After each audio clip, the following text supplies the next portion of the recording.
안녕하세요, 코인크래프트입니다. 오늘은 블록체인 오라클이란 무엇인가에 대한 이야기를 해보도록 하겠습니다. 블록체인을 접하면서 오라클이란 이야기를 한 번 정도는 들어보셨을 거예요. 그만큼 이 블록체인 생태계에서 오라클이라는 게 꽤 중요한 역할을 하고 있기 때문인데요. 그래서 오늘은 이 블록체인 오라클이란 게 무엇이고 어떻게 동작을 하는 것이고, 그리고 이와 관련된 유망한 코인들은 어떤 것들이 있는지 알아보는 시간을 가져보도록 하겠습니다. 첫 번째로 오라클 문제라는 것이 무엇인지를 살펴볼 텐데요. 우리가 알고 있는 이 블록체인은 마치 철벽 요새처럼 검증된 데이터만을 다루는 안전한 시스템으로 알려져 있죠. 즉, 네트워크 안에서 이루어지는 모든 거래나 계약은 철저한 검증 과정을 거쳐 무결성을 유지합니다. 그런데 이 블록체인의 문제가 이 요새와 같은 단단한 안전한 시스템이 외부 세상과 단절되어 있다는 것이죠. 실제 데이터인 날씨나 비트코인 가격이 얼마인지, 그리고 축구 경기에서는 누가 이겼는지와 같은 이런 외부 데이터를 전혀 알 수가 없어요. 이 스마트 컨트랙트만으로는 세상 밖의 정보를 활용할 수가 없습니다. 하지만 디파이나 이와 같은 실시간 데이터를 필요로 하는 D앱들은 이 바깥에 있는 외부 세상에 있는 오프체인 데이터 없이는 제대로 작동을 할 수가 없죠. 외부 데이터를 블록체인으로 가져올 수만 있다면 훨씬 더 강력한 블록체인 생태계가 만들어질 겁니다. 이때 사용되는 것이 바로 오라클이라고 하는 시스템입니다. 이 오라클을 통해서 이 블록체인과 외부 데이터를 연결하게 되는데, 여기서 하나의 문제가 생기게 되죠. 특히 이 외부 데이터를 블록체인으로 가져오는 과정에서 중요한 질문이 생기게 되죠. 이렇게 인터넷이나 이 센서와 같은 이런 외부 데이터, 이 오프체인 데이터에서 블록체인으로 데이터를 가져오는데, 이 데이터를 어떻게 신뢰할 수 있을까 하는 문제가 발생을 하게 되는데, 이러한 문제를 오라클 문제라고 합니다. 즉, 이런 오라클이 제공해주는 데이터는 이 사람으로 치면 가십거리, 즉 입으로 전해 듣는 이런 소문과 비슷한데, A 거래소에서 비트코인이 현재 7만 달러래, 뉴욕에서 비가 왔다고 하던데, 그리고 리버풀이 맨체스터 시티를 이겼다, 뭐 이런 소문이 누군가에 의해서 조작이 됐거나 오류가 있다면 어떻게 될까요? 이렇게 되면은 잘못된 데이터 블록체인에 기록되는 것이고, 이것은 블록체인의 무결성에 엄청난 큰 타격을 입히게 되는 것이죠. 예를 들어서 오라클이 잘못된 비트코인 가격을 제공하게 된다면 이 디파이 프로토콜에서 재앙이 발생하겠죠. 이런 대양 청산 사태가 벌어질 수도 있고, 보험 컨트랙트가 실제로 비가 내리진 않았는데도 보상을 지급할 수도 있는 이런 여러 가지 문제점들이 발생을 할 수가 있습니다. 즉, 오라클이 데이터를 조작하거나 실수하게 되면 블록체인의 전체 신뢰성이 흔들리게 된다는 것이 바로 오라클 문제입니다. 이러한 문제를 제기했던 것이 바로 이 이더리움의 창시자 비탈릭 부테린이고, 블록체인이 앞으로 더 성장하기 위해서는 반드시 해결해야 할 숙제라고 할 수 있습니다. 결국 이 오라클을 어떻게 믿을 것인가 하는 이 문제가 오라클 문제의 핵심이라고 할 수 있습니다. 만약 블록체인이 철벽 요새와 같은 보안을 지키고 있다면, 오라클은 그 요새로 들어오는 정보의 문지기라고 할 수가 있습니다. 이 문지기가 정직한 건지 아니면 속임수를 쓰고 있는지는 계속 끊임없이 검증을 해야 합니다. 이것을 바로 오라클 문제라고 하고요. 그럼 오라클이 무엇인지를 살펴보겠습니다. 오라클이란 단어는 아마 여러분들이 IT 외적으로도 많이 들어보신 적이 있으실 거예요. 대표적으로 매트릭스라는 영화를 혹시 다들 보셨는지 모르겠는데, 이 매트릭스에 나오는 예언자가 있습니다. 이 여자가 있는데, 이 여자를 오라클이라고 하죠. 이 오라클이 주인공인 이 키아누 리브스에게 뭔가 예언을 하듯이 이야기를 했던 기억이 있는데, 그것 외에도 이 오라클이라는 세계적인 기업이 있죠. 바로 데이터베이스. 이 데이터베이스의 기업 오라클이 있습니다. 그리고 이 오라클이라는 단어가 조금 안 좋은 표현으로는 이 사기치는 회사, 회사에 많이 이 간판으로 사용이 되기도 해요. 왜냐면 이 미래를 내다본다라는 뜻이 있기 때문에 이 정보를 전달한다라는 뜻이 있습니다. 이렇게 이 오라클이라는 단어는 대표적으로 정보를 전달하고 예측하는 존재라는 이러한 공통적인 의미를 가지고 있습니다. 그리고 이것은 블록체인에서도 마찬가지입니다. 이 블록체인에서 오라클이라고 하는 것은 블록체인과 외부 데이터를 연결하는 브릿지 역할을 하게 됩니다. 이 스마트 컨트랙트는 블록체인 내부의 데이터, 즉 온체인 데이터만을 활용할 수 있기 때문에 이 외부 세계와 연결된 방법이 필요하게 되죠. 블록체인 오라클이 바로 그 역할을 담당하는 해결사라고 할 수 있습니다. 이렇게 현실 세계의 데이터들이 무수히 존재를 하고 있고요. 이 현실 세계의 오프체인 데이터를 온체인 데이터에 옮겨오기 위해서 이 다리 역할을 하는 것이 바로 블록체인 오라클이라고 하죠. 오라클의 역할을 좀 쉽게 설명을 해보면, 오라클은 오프체인 데이터에 데이터를 요청을 할 수가 있습니다. 즉 비트코인 가격 알려줘, 현재 날씨 알려줘와 같이 오프체인 데이터를 요청을 할 수가 있고요. 그리고 오라클이 외부 여러 거래소나 기상청에서 암호화폐 가격이라든지 현재 날씨와 같은 데이터를 수집을 합니다. 그리고 그 데이터가 맞는지 크로스 체크를 하겠죠. 크로스 체크를 통해서 데이터가 올바른 데이터인지 확인을 하고 그 데이터의 평균값도 계산을 하게 됩니다. 그래서 데이터 검증이 완료가 되면은 데이터를 온체인, 즉 블록체인으로 전달해서 스마트 컨트랙트를 실행하게 됩니다. 즉 오라클은 외부 데이터를 요청하고 검증하고 증명하고 블록체인으로 전달하는 레이어라고 할 수가 있습니다. 만약 오라클이 없다면 어떻게 될까요? 그렇게 되면 스마트 컨트랙트, 즉 암호화폐는 고립된 섬이라고 할 수가 있습니다. 디파이 서비스에서 대출을 받기 위해서는 실시간으로 암호화폐 가격이 필요합니다. 그렇게 되면 블록체인이 스스로 가격을 가져올 수 없다면 대출 시스템을 작동을 할 수가 없겠죠. 오라클이 있음으로써 비트코인과 같은 여러 암호화폐들의 가격을 가져와서 대출을 실행하고요. 그리고 거래를 진행하겠죠. 또한 날씨 데이터와 같은 외부 데이터를 받아서 이 보험과 관련된 암호화폐는 이 보험금을 자동으로 지급을 하게 되겠고요. 그리고 스포츠 경기 결과를 불러와서 이 블록체인에도 여러 암호화폐 예측 시스템이 있는데 그러한 곳에서 사용이 되겠죠. 그리고 여러 가지 이 외부 데이터를 가져오면은 우리가 개발을 할 수 있는 디앱들이 굉장히 늘어날 수가 있어요. 따라서 이 오라클 덕분에 블록체인은 단순한 거래 장부가 아니라 진짜 현실과 연결된 강력한 시스템으로 발전을 할 수 있게 된 거죠. 그러니까 현재 개발되어 있는 디앱이라든지 이 웹3 관련된 프로그램들은 자체적으로 동작을 할 수 있는 데이터가 결국 다 오라클로부터 온다라고 보시면 돼요.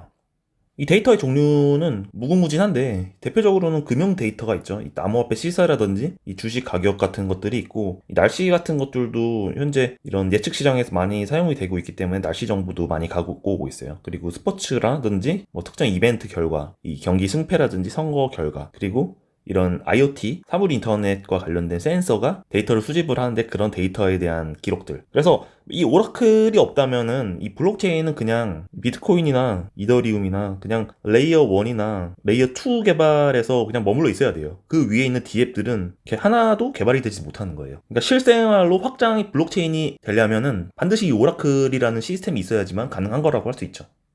초기 스마트 컨트랙트는 단순하게 거래 처리만 가능을 했어요. 하지만 이런 오라클 서비스가 등장을 하면서 현실에 있는 데이터를 활용하는 강력한 자동화 시스템으로 발전을 했죠. 이 디파이 같은 경우도 계속 얘기하지만 실시간으로 가격이 반영이 되고 이로 인해서 대출이나 청산 시스템이 구현이 됐죠. 그리고 게임과 같은 것처럼 이 무작위 요소, 이 랜덤 넘버 제너레이션이라고 하는 이 무작위 난수 생성 시스템으로 인해서 이런 랜덤하게 외부 시스템을 반영할 수 있게 되었고요. 보험 같은 블록체인도 있는데 이런 보험도 실제 사고가 발생했는지 여부를 통해서 보상을 지급하게 하게 되는 거죠. 그러니까 오라클이 없으면 이런 것들은 있을 수가 없는 거죠. 그냥 블록체인은 그냥 거래 장부로서만 활용이 됐을 거예요. 하지만 오라클이 나오게 되면서 블록체인이 확장이 되게 됐죠. 결국 이 오라클 없이는 블록체인을 논할 수 없는 시대가 됐어요.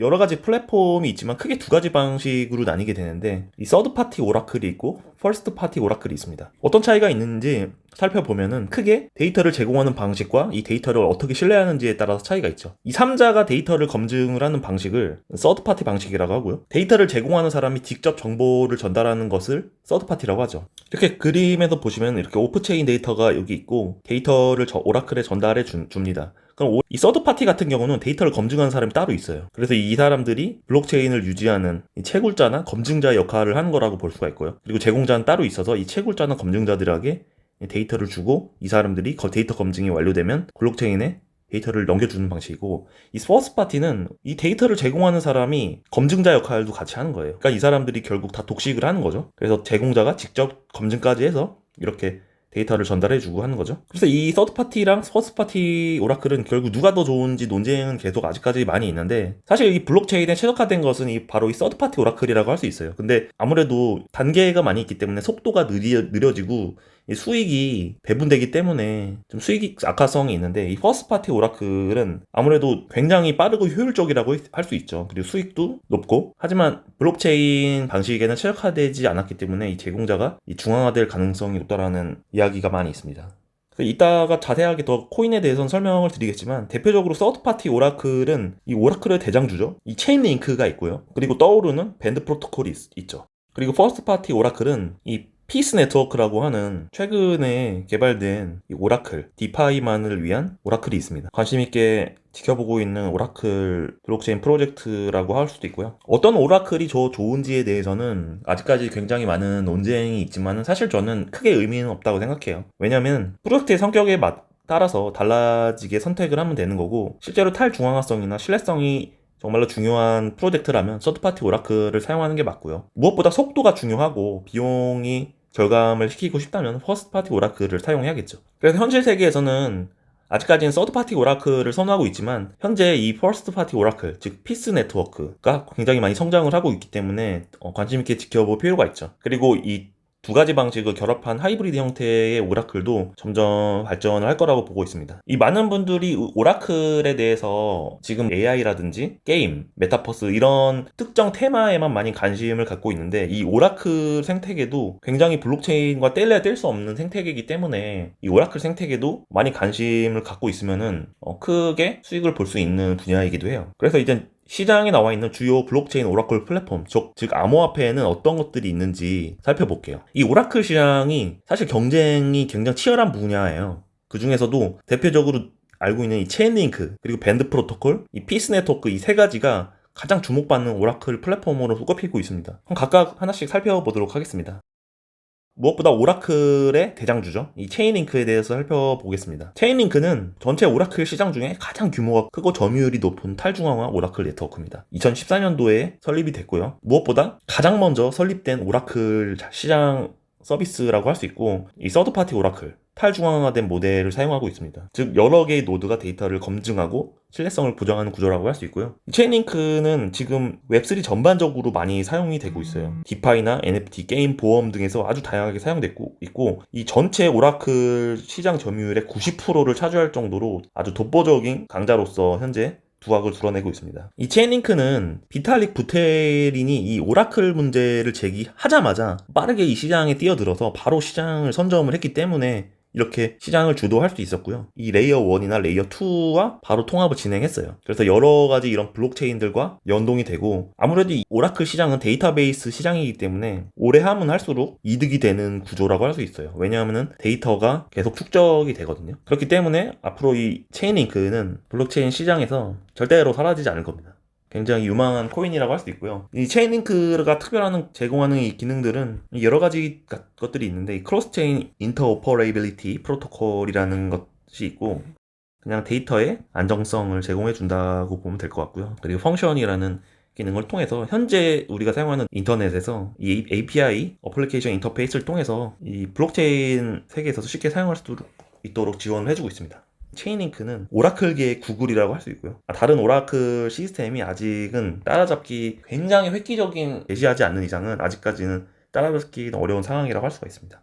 그리고 이제 두 번째 밴드 프로토콜을 설명을 드릴게요. 유일하게 이 시장에서 체인링크의 도전자로 받아들여지고 있는데, 체인링크가 설립된 이후에 바로 2019년도에 이 바이낸스의 프로젝트로 선정이 돼서 지금까지 개발이 이어져 오고 있고요. 아무래도 체인링크보다는 조금 늦게 등장을 했지만 다른 전략을 채택했습니다. 이 이더리움 기반이었었지만 아무래도 이더리움 기반의 이런 비싼 가스비 문제가 대두됐기 때문에 2020년도에 코스모스 네트워크로 이동을 했고요. 그래서 이 체인링크보다는 저렴한 비용으로 오라클 서비스를 제공하는 것을 목표로 하고 있습니다. 그래서 코스모스 SDK가 가진 특징인 이 상호 운용성의 기능이 많이 제공이 되고 있고, 이 자체 블록체인 밴드체인이라는 메인넷을 운영하고 있고, IBC, 코스모스 생태계의 다양한 이런 체인과 연결이 가능해지고, 이런 EVM 기반, 이더리움 가상머신 기반의 블록체인과도 이제 통합이 많이 되고 있습니다. 그래서 아직 체인링크의 점유율에는 비빌 때는 못되지만 아직 이 저렴한 비용이라든지 여러 가지 장점이 있어서 체인링크의 대안으로 자리 잡고 있는 중이라고 할 수 있습니다. 그리고 세 번째로 관심 있게 살펴보고 있는 이 피스 네트워크가 있습니다. 이 피스 네트워크는 이 금융 데이터를 위한 오라클이라고 할 수 있는데요.